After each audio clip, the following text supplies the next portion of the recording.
these are the supplements that I take after a night of drinking, which is very rare these days, but it does happen a few times a year. You're up late, you have a few drinks, maybe you have more than a few drinks, your food gets thrown off a bit, your mood gets thrown off, your sleep gets thrown off, your gut gets thrown off, everything kind of gets thrown off. We want to get back into the groove as fast as possible. These are some of the supplements that I would recommend you checking out to take, particularly the day after. Disclaimer, none of these are recommendations. This is entertainment purposes. I'm simply a doctor on Instagram, a fake doctor.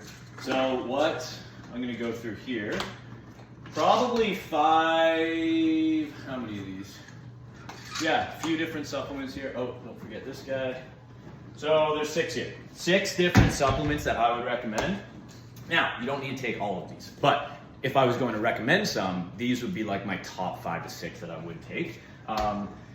I would say like the last 2 here that I'm gonna go through are the best, so we'll save those for last. First one, L-theanine, okay? This is an amino acid, one of the primary compounds in green tea, which is one of the reasons that green tea can be relaxing, but it's not drowsy. So you can take L-theanine, it won't make you drowsy, won't make you feel lethargic or anything. In fact, it actually gives you a little bit of like mental energy while at the same time giving you focus and relaxation. So this is really good because it does help with GABA and serotonin production, which can get totally thrown off when you're boozing. So 500 milligrams in the morning on an empty stomach. Keep this away from food, so it'll really, really be effective. This is one of my favorites. If you suffer from like anxiety or kind of like, I don't know, just high-strung kind of thinking, L-theanine can actually be really good. I'll take it in the middle of the day if I'm feeling a little weird and wacky.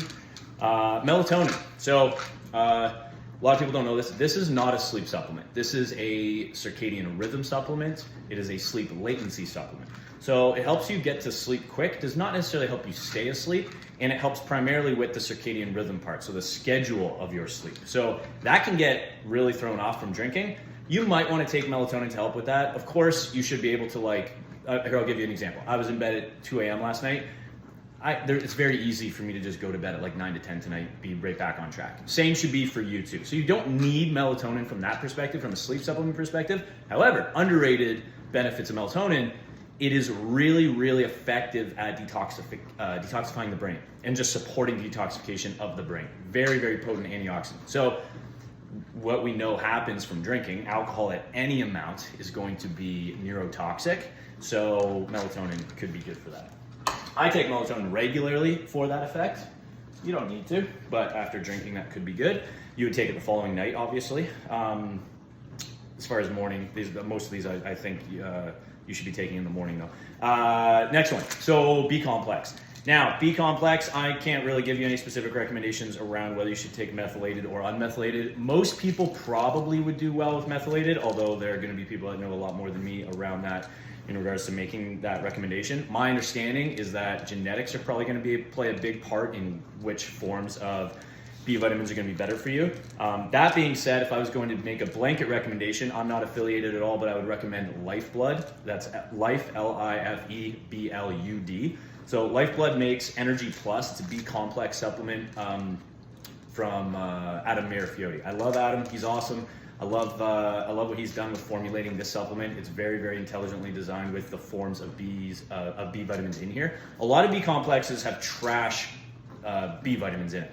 There's really no thought process that goes into it other than just like, here's a bunch of cheap, crappy, synthetic B vitamins, and Adam didn't do that with Lifeblood. So again, no affiliation, I just like all of his stuff. I've bought a ton of his supplements and I use their B complex on occasion.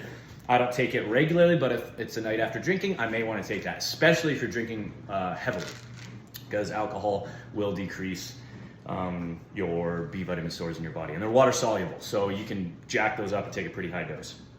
Allegedly, this is not medical advice. Next one is, so fourth one here, vitamin E, super potent antioxidant that works globally on the body, skin, brain, organ health in general. So this is just going to be a generally good one to throw in, 400 to 800 IUs in the morning with breakfast after drinking. This is going to be a good one. I take this one regularly for various reasons, but it being a very, very potent antioxidant and a fat-soluble vitamin that I don't get a ton in through my diet, I just take this regularly, but this would be great after drinking.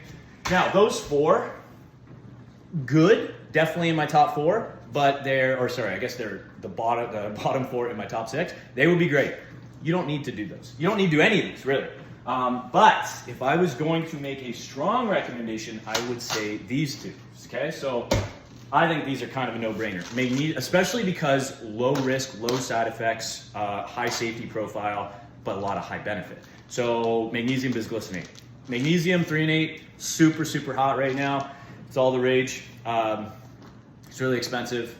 It works great, but magnesium bisglycinate works great. Magnesium bound to a glycine salt. That's what magnesium bisglycinate is. Bound to 2 glycine salts. This is going to work great. I've been taking this for almost 2 decades now, and I've tried all different types of magnesium, but I always come back to magnesium glycinate or magnesium bisglycinate. 400 to 800 milligrams is what I would personally take and recommend for most people. I'm not recommending anything, but yeah, that's what I would probably take in the morning with breakfast, anywhere between 400 to 800 milligrams, depending on how much you drank. But yeah, there's a mineral and there's an electrolyte that is going to be depleted from heavy drinking. Okay, so this is going to be really important. And it's also a precursor to GABA, which GABA gets acutely upregulated when you drink, which is why you feel relaxed and drowsy. And then you have a bounce back effect in the morning, and you have glutamate shoot up, which is why a lot of people wake up in the morning and have anxiety. So this will help counteract that and bring your neurotransmitters, particularly the balance of GABA and glutamate, back to normal, because this is a precursor to GABA. Okay, magnesium, you should probably just take that every day, to be honest, but you're going to need that a lot more after a night of drinking. Taurine, banger, really, really good. So general antioxidant for the body, but also really, really good for liver health and brain health, okay? This is also a precursor to GABA, so this is going to work with L-theanine. It's also going to work with magnesium, just a little bit differently, but similar type of properties. So I would highly recommend taurine and magnesium for like the top 2 for those reasons, because those are all of the aspects, liver, brain, gut, and then cognition, which I guess is brain. All of those are going to be affected negatively from boozing. So, and just like a weird sleep schedule. So those would be kind of like my top 2 if I was going to pick 2. It would be magnesium glycinate or magnesium bisglycinate. You could go 3 and 8 as well. And then taurine. And then bottom 4 would be vitamin E, B complex, melatonin, L-theanine. Again, I'm not a doctor. This is entertainment purposes only. Hope you like this video.